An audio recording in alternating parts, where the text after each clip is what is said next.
नमस्ते विद्यार्थी मित्रों, कक्षा 11 विषय हिंदी और आज का हमारा अभ्यास का टॉपिक है काव्य, जिनका नाम है नीति के दोहे। इस काव्य का साहित्य प्रकार है मुक्तक और इनके कवि है रहीम जी, जिनका नाम आप लोगों ने पहले से ही सुना हुआ है। काव्य की समझूती से पहले हम एक बात करें तो आप जब भी इस काव्य को समझ रहे हैं, आप अपने हाथ में पेंसिल और आपकी पाठ्य पुस्तक रखेंगे और जो भी कठिन शब्द लगे उनके अर्थ आप लोग क्या करेंगे, नोट करते जाएंगे, तो ही पूरी काव्य को आसानी से आप लोग समझ सकते हैं। अब बात करते हैं इस काव्य की।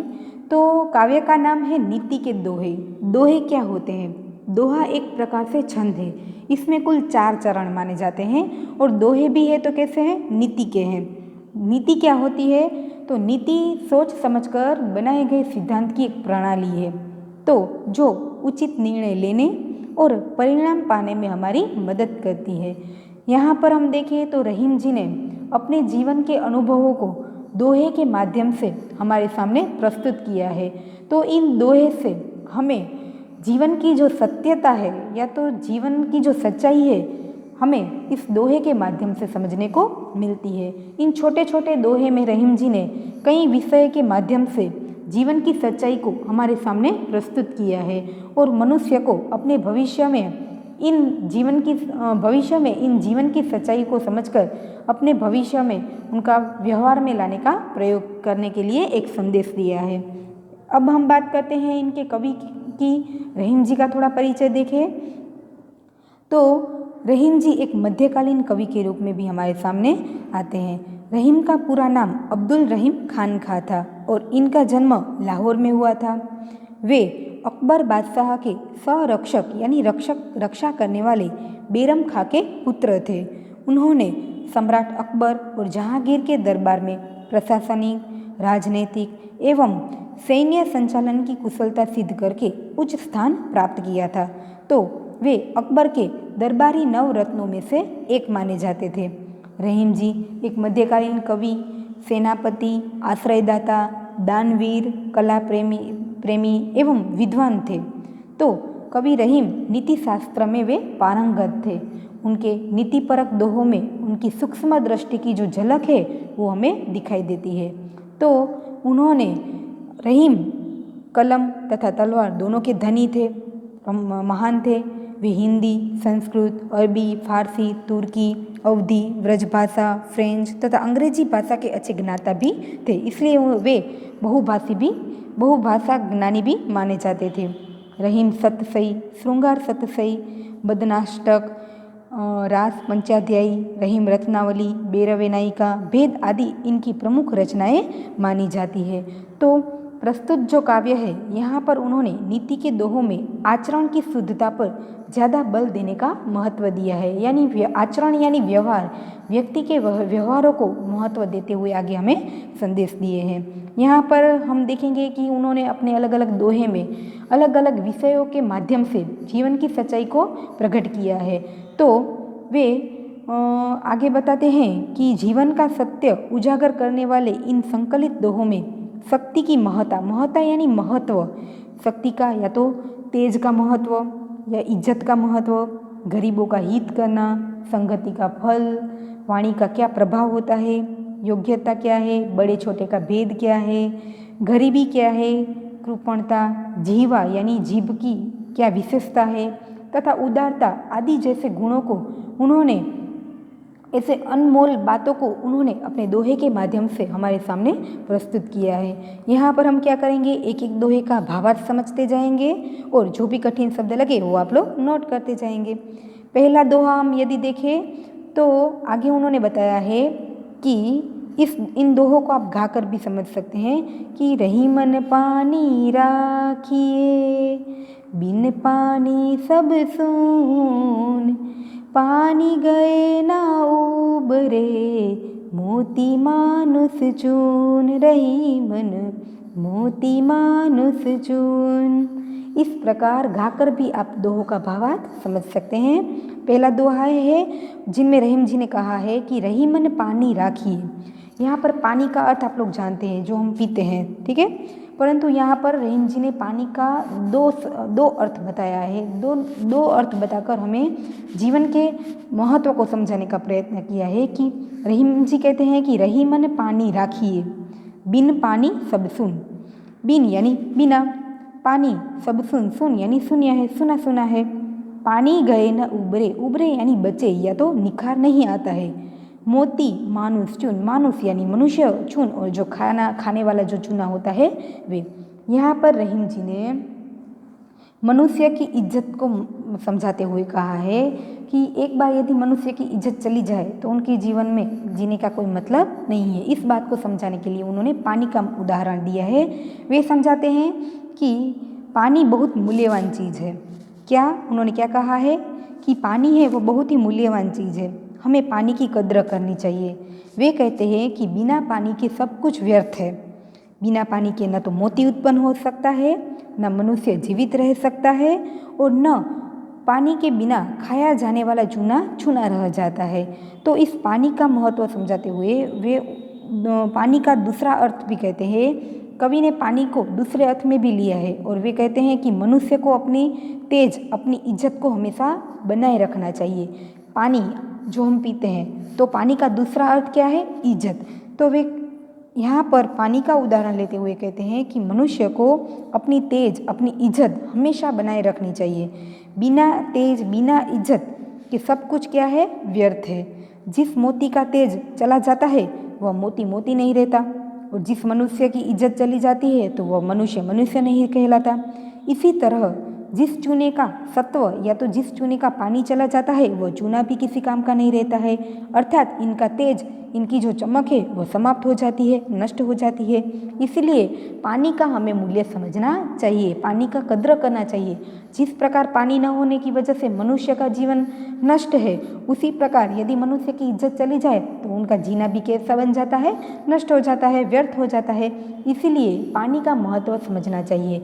तो पानी का यहाँ दो अर्थ निकलते हैं, पीने का जो पानी है वे भी, और एक मनुष्य की इज्जत। तो मनुष्य की इज्जत बचाए रखने के लिए यहाँ पर रहीम जी ने पानी का उदाहरण देकर समझाया है कि जिस प्रकार बिना पानी के मनुष्य का जीवन नष्ट है या तो मनुष्य जीवित नहीं रह सकता है, बिना पानी के मोती की चमक नहीं होती है, बिना पानी चूना चूना नहीं रह जाता, उसी प्रकार यदि व्यक्ति की एक बार जो इज्जत चली जाए तो व्यक्ति का, मनुष्य का जीवन है वह कैसा बन जाता है? व्यर्थ बन जाता है। मनुष्य की इज्जत, मनुष्य की जो शक्ति है, मनुष्य का जो तेज है, उसे बचाने के लिए यहाँ पर रहीम जी ने पानी का उदाहरण देकर, चूना, मनुष्य और पानी, मोती का उदाहरण देकर मनुष्य की इज्जत बचाए रखने का महत्व समझाने का उन्होंने प्रयत्न किया हुआ है। इस दोहे से हमें यह शिक्षा मिलती है कि मनुष्य को अपनी इज्जत हर हाल में बचाए रखनी है।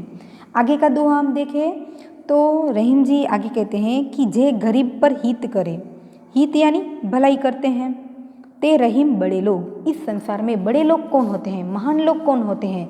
बड़े लोग यानी महान लोग कौन है? तो जे गरीब लोग पर हित करते हैं, उनकी भलाई करते हैं। रहीम जी कहते हैं कि जो महानुभाव गरीबों का हित करते हैं वे ही बहुत महान लोग कहलाते हैं। कहाँ सुदामा बापुरो, बापुरो यानी कमजोर या तो बेचारो, जिसे हम कहें दिन गरीब होते हैं वे लोग। कृष्ण मिताई जोग, मिताई यानी मित्रता, जोग यानी योग, कृष्ण की मिताई का जोग। तो रहीम जी यहाँ पर बताते हैं कृष्ण और सुदामा की मित्रता, तो मित्रता जो है उनको समझाते हुए कहते हैं कि सच्ची मित्रता क्या है या तो महान लोग कौन कहलाते हैं। तो वे कहते हैं कि जो महानुभाव गरीबों का हित करते हैं वे ही आखिर में बहुत महान लोग होते हैं। गरीब सुदामा भगवान कृष्ण की मित्रता के योग्य नहीं थे, वे तो बहुत गरीब थे, और कृष्ण भगवान तो भगवान के रूप में हम उन्हें देखते हैं। तो वे सुदामा जो है वह भगवान कृष्ण की मित्रता के योग्य तो नहीं थे, पर कृष्ण ने गरीब सुदामा से मित्रता निभाई, इससे कृष्ण की महानता साबित होती है। कृष्ण जो सुदामा थे उन्हें देखे तो कृष्ण की मदद की ज़रूरत थी, उन्हें उनकी मदद की आखिर ज़रूरत थी, तो कृष्ण उन क्या करते हैं, उनकी परिस्थिति को समझकर उनकी मदद करते हैं और अपनी मित्रता निभाते हैं। तो कृष्ण की इस प्रकार की मित्रता ही उन्हें क्या बनाती है? महान बनाती है।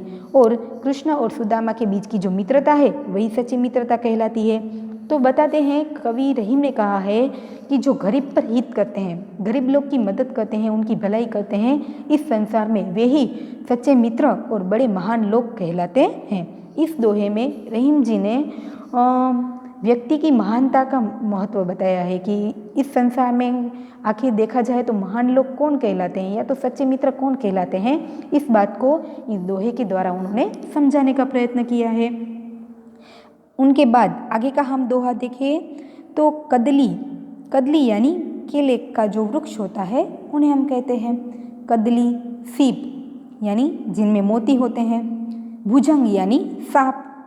यहाँ पर कदली, सीप, भुजंग तीनों का उदाहरण देकर हमें समझाया है कि सोबत या तो संगत की महिमा बताई है। रहीम जी कहते हैं कि हमारे जीवन में संगति का बहुत महत्व है, या तो हम जैसे लोगों की सोबत करते हैं वैसा ही उनका जो आचरण है हमारे व्यवहार में आता है। तो इस बात को समझाने के लिए उन्होंने कदली, सीप और भुजंग यानी सांप, कदली यानी केले जो केला होती है उनका वृक्ष, सीप यानी जो छिपले होते हैं जिनमें मोती पाए जाते हैं, और भुजंग यानी सांप। स्वाति 1 गुण 3। स्वाति नक्षत्र की आप लोगों ने बातें सुनी होगी, उनकी विशेषता सुनी होगी। स्वाति नक्षत्र से जो पृथ्वी पर एक बूंद पानी की बूंद गिरती है उनका क्या महत्व होता है, उनकी बात लेकर उन्होंने यहाँ पर संगति का महत्व समझाया है। जैसी संगति बैठी है तेसो ही फल दिन यानी यहाँ पर कहते हैं कि आप जैसी संगति रखेंगे वैसा ही आपको फल मिलने वाला है। तो रहीम कवि कहते हैं कि मनुष्य पर संगति का बड़ा प्रभाव पड़ता है। जिसके साथ आपका उठना बैठना होगा आप पर वैसा ही प्रभाव पड़ेगा।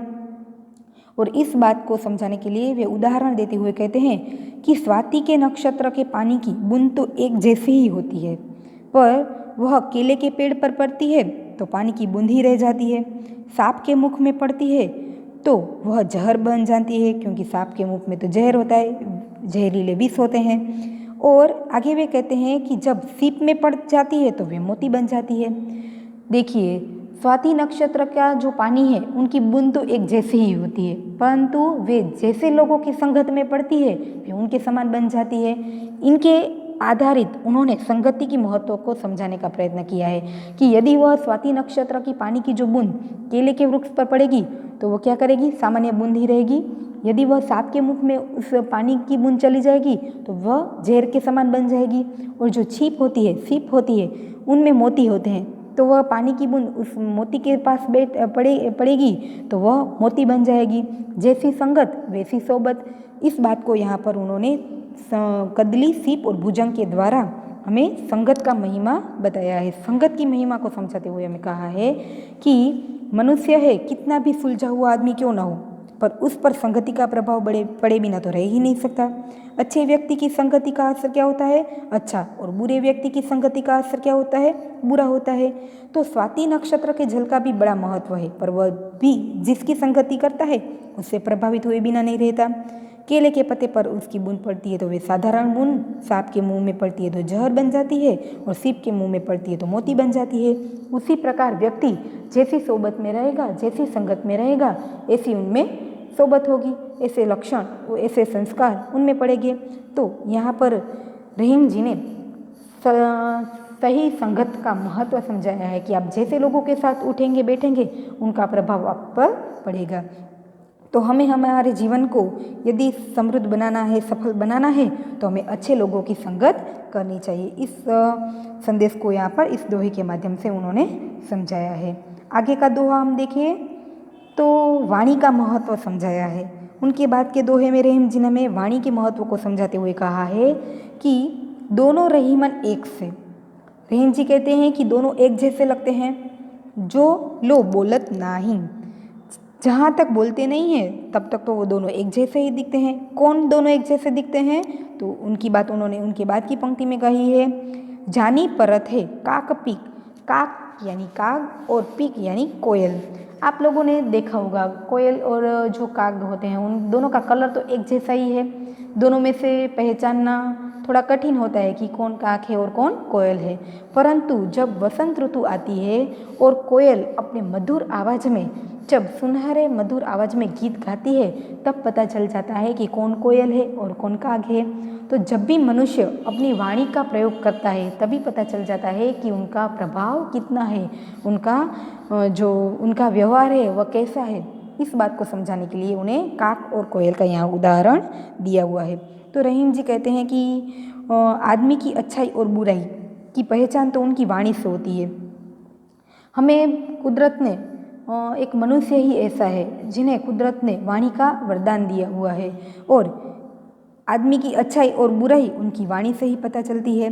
वे कहते हैं कि जब तक कौवा और कोयल बोलते नहीं हैं तब तक तो दोनों देखने में एक जैसे ही दिखते हैं, क्योंकि वो दोनों काले होते हैं।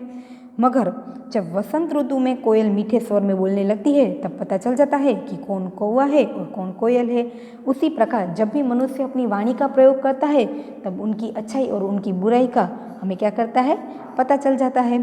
तो यहाँ पर रहीम जी ने मनुष्य की वाणी का महत्व समझाया है। मनुष्य को क्या करना है, ईश्वर ने जो इन्हें अच्छी वाणी का वरदान दिया है उन्हें सही प्रयोग करना है। उनका अच्छे कार्य के लिए, अच्छे व्यवहार के लिए अच्छे शब्दों का प्रयोग करना है, अच्छी वाणी का प्रयोग करना है। इस बात को यहाँ पर रहीम जी ने समझाया है। आगे का दोहा हम देखेंगे तो रहीम जी कहते हैं कि जो रहीम गति दीप की, दीप यानी छोटा सा दीपक, आप लोग जानते हैं चारों ओर अंधेरा फैला हुआ होता है तो आप क्या करेंगे, छोटे से दीपक को जलाएंगे। तो दीपक जलाने से क्या हो जाता है, अंधेरा दूर हो जाता है, चारों ओर रोशनी फैल जाती है। तो इस दोहे में रहीम जी ने छोटे से दीपक के द्वारा हमें एक बड़ा संदेश दिया है।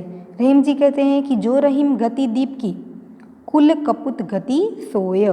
कपूत यानी बुरे संस्कार वाले, बुरे विचार वाले पुत्र या तो खराब पुत्र। बारे उजियारो लगे बढ़े अंधेरा होए। बाहर से तो वो देखने में बहुत ही अच्छा आदमी लगता है, लेकिन जैसे जैसे उनके टच में आते हैं, उनके परिचय में आते हैं तो उनके असली गुण दिखाई देने लगते हैं। तो वे कहते हैं, कवि रहीम नालायक कुपुत्र की तुलना दीपक से करते हैं। किससे की है, जो रहीम गति दीप की, जैसे जैसे दीप की गति बढ़ जाती है तो वह क्या हो जाता है, अंधेरा होने लगता है। तो वे कहते हैं कि कवि रहीम नालायक कुपुत्र की तुलना दीपक से करते हुए कहते हैं कि कुपुत्र और दीपक दोनों की हालत एक जैसी होती है। जो घर का पुत्र है, सुपुत्र यानी अच्छे संस्कार वाला पुत्र, तो कुपुत्र का अर्थ क्या होगा, खराब संस्कार वाले पुत्र। यदि यहाँ पर रहीम जी कहते हैं कि कुपुत्र और दीपक दोनों की हालत एक जैसी होती है। दीपक जला देने पर चारों ओर प्रकाश फैल जाता है, यदि उसे बुझा दिया जाए तो अंधेरा छा जाता है। उसी प्रकार जब कोई बच्चा जन्म लेता है तो उसका कुल इस जन्म से आनंदित हो उठता है। पर ज्यों ज्यों वह बड़ा होता जाता है त्यों त्यों वह अपनी करतूतों से अपने कुल को कलंकित करता रहता है। यदि उनमें बुरे संस्कार पड़े और उन्होंने अपने कुल का नाम रोशन करने की बजाय नष्ट कर दिया तो वह कुपुत्र कहलाता है। तो रहीम जी कहते हैं कि कुपुत्र और दीपक की गति एक जैसे ही होती है। जैसे ही दीपक जलाने पर प्रकाश फैलता है परंतु धीरे धीरे वह बुझ जाता है, उसी प्रकार यदि कोई कुल में पुत्र जन्म लेता है तो उनसे सभी लोग प्रसन्न हो जाते हैं, परंतु धीरे धीरे वह बड़ा होता है और अपने करतूतों से अपने परिवार का नाम रोशन करने की बजाय जो खराब करता है तो वह अपने कुल को भी क्या कर देता है, उनकी इज्जत भी, नाम नष्ट कर देता है। तो यहाँ पर कुपुत्र की तुलना उन्होंने दीपक से की हुई है। आगे का दो हम देखें तो रहीम जी आगे में कहते हैं, ओछो काम बड़े करे, ओछो काम बड़े करे तो न बड़ाई होए। कोई छोटा व्यक्ति यदि बड़ा कार्य करता है फिर भी उनकी कभी बड़ाई नहीं होती है। इस बात को समझाने के लिए उन्होंने श्री कृष्ण यानी गिरिधर किससे कहते हैं, जो श्री कृष्ण को कहते हैं, क्योंकि श्री कृष्ण ने क्या किया था, गांव के सभी लोगों को बारिश की रक्षा करने के लिए, पशु की रक्षा करने के लिए उन्होंने अपनी उंगली पर पहाड़ उठा लिया था, इसलिए गिरी को धारण कर लिया था, इसलिए उनको क्या कहते हैं, गिरिधर कहते हैं। तो यहाँ पर हनुमान जी और गिरिधर का उदाहरण लेते हुए उन्होंने छोटे लोगों के महत्व को समझाने का प्रयत्न किया है, छोटे बड़े के भेद न करने के लिए महत्व को समझाया है।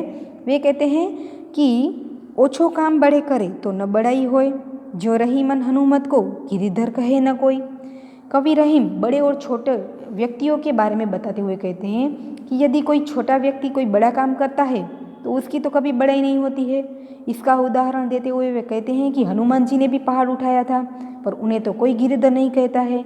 छोटे बड़े का भेद बताते हुए कहा है कि यदि कभी कोई सामान्य व्यक्ति यदि कोई भी बड़ा काम कर लेता है, फिर भी समाज के लोग उनकी बड़ाई नहीं करते हैं, उनकी कभी प्रशंसा नहीं करते हैं। हमने देखा था रामायण में कि जब ज़रूरत पड़ती है तो हनुमान जी संजीवनी लाने के लिए पूरा पहाड़ उठाकर राम जी के पास प्रकट कर देते हैं, फिर भी कभी उनका नाम तो कभी हमने बड़ा नहीं देखा है। और कृष्ण है, उन्होंने पहाड़ उठा लिया था तो उन्हें गिरिधर कहा गया। हनुमान जी को तो कभी गिरिधर नहीं कहा है। तो यहाँ छोटे बड़े का भेद बताने के लिए उन्होंने कहा है कि कवि रहीम कहते हैं कि यदि कोई छोटा या सामान्य व्यक्ति कोई बड़ा काम करता है तो भी उसकी कभी बड़ाई नहीं हुई है। उसी प्रकार जैसे हनुमान जी ने पहाड़ उठाकर लंका ले गए थे, फिर भी उन्हें कोई गिरिधर नहीं कहते हैं। तो छोटे बड़े का भेद न कर कर लोगों को समान देखना चाहिए। या तो छोटे जो काम कर सकते हैं वे कभी कभी बड़े भी नहीं कर सकते हैं, इस बात को भी यहाँ पर हम समझ सकते हैं। आगे का दोहा हम देखें तो रहीम जी कहते हैं कि दिन, यहाँ पर दिन का अर्थ क्या होगा? गरीब। दिन का अर्थ होता है गरीब। दिन सबन को, सबन यानी सभी लोगों को, लखत है यानी देखते हैं, लखते का अर्थ होता है देखते हैं।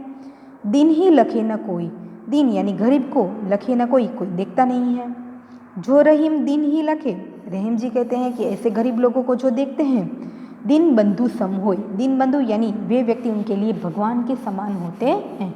दिन बंधु का अर्थ भगवान होता है। या तो वे कहते हैं कि वे व्यक्ति भगवान के समान उनका मित्र बन जाता है। सम यानी उनके समान, होय यानी होते हैं। इस दोहे का अर्थ हम देखें तो हमारे समाज में ऐसे कई गरीब लोग होते हैं, वे क्या करते हैं, बड़े लोगों के सामने एक आशा भरी दृष्टि से देखते हैं कि कोई यदि आकर उनकी मदद करेंगे। तो ऐसे हमारे समाज में जो गरीब लोग होते हैं वे बड़े लोगों के सामने आशा भरी दृष्टि से देखते हैं, परंतु ऐसे गरीब लोगों को ही कोई नहीं देखते हैं। यदि कोई व्यक्ति ऐसे गरीब लोगों को देखकर, उनके सामने देखकर उनकी मदद के लिए आते हैं, तो वे व्यक्ति उन गरीब लोगों के लिए भगवान के समान उनके मित्र बन जाते हैं। इस बात को रहीम जी ने यहाँ पर समझाया है कि गरीब व्यक्ति हर किसी और आशा भरी दृष्टि, नज़रों की दृष्टि से देखते हैं कि जाने कहाँ से कुछ भी मिल जाए, पर गरीब की ओर किसी की भी नज़र नहीं जाती। रहीम जी कहते हैं कि जो व्यक्ति गरीबों की और देखता है, यानी उनकी सहायता करता है, उनकी मदद करता है, तो वह दीन दुखियों का सहायक यानी ईश्वर की भांति उनका मित्र बन जाता है। तो यहाँ पर रहीम जी ने दीन बंधु यानी दीन बंधु किसे कहा है, तो वे लोग जो गरीबों की मदद करते हैं उन्हें दीन बंधु कहा है और उनको ईश्वर के समान बताया है। आगे हम देखते हैं उनके बाद का दोहा। उनके बाद का दोहा है जिनमें कहते हैं नाद। नाद का मतलब होता है आवाज़। रिजी यानी प्रसन्न होना, खुश होना। तन यानी हमारा शरीर। देत यानी दे देना। मृग यानी हरण। यहाँ पर रहीम जी कहते हैं कि जब भी हरण कोई मधुर आवाज़ सुनता है तो उनसे काफ़ी प्रसन्न हो जाता है, और प्रसन्न हो जाने के बाद वे क्या करता है, अपना शरीर, तन, मन सब कुछ उन आवाज़ के प्रति क्या करता है, समर्पित कर देता है। नर यानी मनुष्य, यह हमारा समानार्थी शब्द है। धन हेत समेत, हेत समेत यानी उनसे प्रसन्न होकर कुछ भी नहीं देते, हेत यानी हेतु के लिए नहीं देते हैं। ते रहीम पशु से अधिक, पशु से भी बदतर है। रिजेहु कछु न देत, रहीम जी कहते हैं कि वे लोग पशु से भी बदतर है कि जो प्रसन्न होकर भी सामने बदले की भावना में कुछ भी देते नहीं है। इस बात को समझाने के लिए उन्होंने यहाँ पर बताया है कि आगे वे कहते हैं कि कवि रहीम कहते हैं कि हिरण यानी जो मृग होते हैं मधुर आवाज़ पर खुश होकर अपनी जान दे देने के लिए भी तैयार रहते हैं, परंतु पुरुष क्या होते हैं, धन प्राप्ति के लिए, उन्होंने क्या कहा है, नर धन हेत समेत, पुरुष धन प्राप्ति के पीछे ही लिपटा हुआ रहता है, उन्हें धन प्राप्ति के सुख के बिना कुछ दिखाई नहीं देता है। पुरुष धन प्राप्ति के लिए पशु से भी अधिक रिझता है। वे क्या करता है, जितना पशु लोग क्या होते हैं मधुर आवाज़ सुनकर उनमें ओतप्रोत हो जाते हैं, लेकिन मनुष्य तो क्या है, धन में ही इतने ओतप्रोत हो जाते हैं कि धन प्राप्ति के बदले में वे सामने कुछ भी प्रसन्न होकर कुछ भी देने के लिए तैयार नहीं होते हैं। तो वे कहते हैं कि हिरण मधुर आवाज़ पर रीझकर अपनी जान दे देता है, पुरुष धन प्राप्ति के लिए पशु से भी अधिक रिझता है, पर इतना करने पर भी उसे कुछ भी प्राप्त नहीं होता है।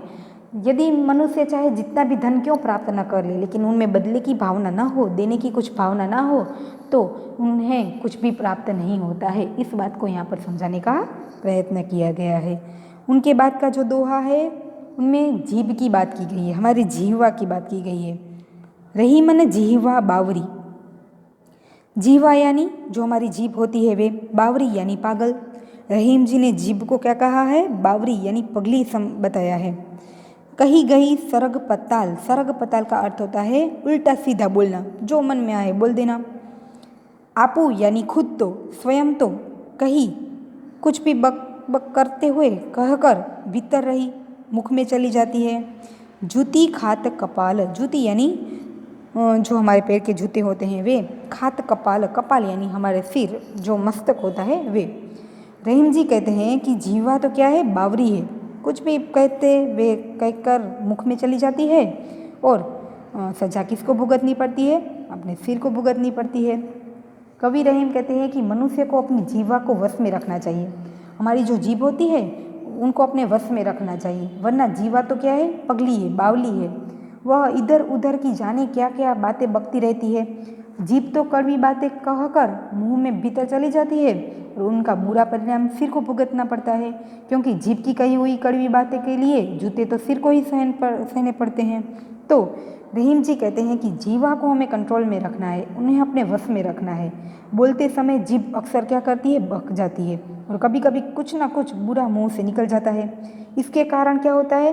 वक्ता को कभी कभी मार भी खानी पड़ती है। इसलिए रहीम जीवा को क्या कहते हैं? पागल या तो बावरी कहते हैं और अपनी जीभ को अपने वश में रखने की सलाह देते हैं, क्योंकि जीभ तो बावरी है, कुछ भी बक बक करके मुंह में चली जाएगी और मार किसको खानी पड़ेगी? सिर को खानी पड़ेगी। व्यक्ति को अपनी जीभ के कारण कभी कभी क्या होता है? मार भी खानी पड़ती है, क्योंकि जीभ तो बावरी है, कुछ भी कह देती है, इसलिए उनको अपने वश में रखना जरूरी है। उनके बाद उन्होंने कहा है, दोहा है उनमें कहते हैं कि तासो ही कुछ पाइए, तासो यानी वही ही कुछ पाने की आशा रखिए, कीजिए जाकी आस, आशा रखी है। तासो यानी उसी से, झाकी यानी जिसकी, आस यानी आशा, रीते यानी खाली, सूखे।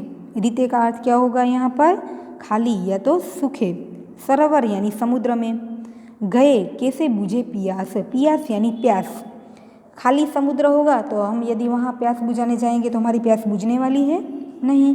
तो इस बात को समझाने के लिए रहीम जी हमें कहते हैं कि हमें उम्मीद किससे रखनी चाहिए। व्यक्ति क्या करता है? किसी से भी उम्मीद रख देता है और फिर वहाँ उनकी जो आशा पूरी न होने से वो दुखी हो जाता है। तो रहीम जी इस बात को समझाने के लिए कहते हैं कि जिससे कुछ मिलने की उम्मीद हो उसी के पास ही हमें आशा करनी चाहिए, आशा रखनी चाहिए। किसी खाली सरोवर पर पानी पीने के लिए जाने से क्या हुआ? हमें पानी मिलने वाला है? नहीं। तो खाली सरोवर के पास जाने से प्यास कैसे बुझेगी? जिससे हमें कोई उम्मीद की आशा ऐसे लोगों पर ही रखनी चाहिए जिनसे हमें मदद मिलने की कोई चाह हो या तो हमें आशा हो। यदि हम हर लोगों पर कोई भी आशा रखेंगे तो हमारी इच्छा तो पूरी होने वाली नहीं है।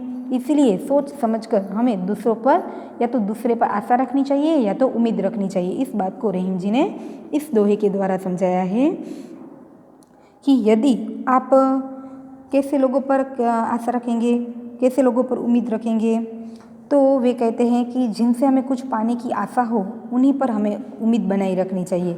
ऐसे लोगों के पास कुछ नहीं मिलने वाला है, उनके पास जाकर हमें क्या मिलेगा? जिस प्रकार सरोवर में पानी नहीं है और वहीं हम अपनी प्यास बुझाने जाएंगे तो हमें कुछ नहीं मिलने वाला है, हमारी प्यास बुझने वाली नहीं है। हमें भी उम्मीद भी ऐसे ही लोगों पर रखनी चाहिए जिनसे हमें कोई मदद मिलने वाली हो। तो यहाँ पर हमने सभी दोहे का भावार्थ देखा और आप लोगों ने भी देखा होगा कि हर दोहे में कोई ना कोई छोटा बड़ा एक ऐसा विषय छुपा हुआ है जिनसे हमें जीवन की कोई ना कोई सच्चाई हमारे सामने प्रकट होती है। तो इन आचरण भरे दोहों से हमें जीवन की सच्चाई के बारे में यहाँ जानने को मिला हुआ है। अब हम क्या करेंगे? इस काव्य को आप लोग एक बार और यदि समझ में ना आए तो एक बार और वीडियो देख लेंगे और उनके जो स्वाध्याय के प्रश्न हैं वे हम लोग अपनी नोटबुक में लिखेंगे। नमस्ते, थैंक यू।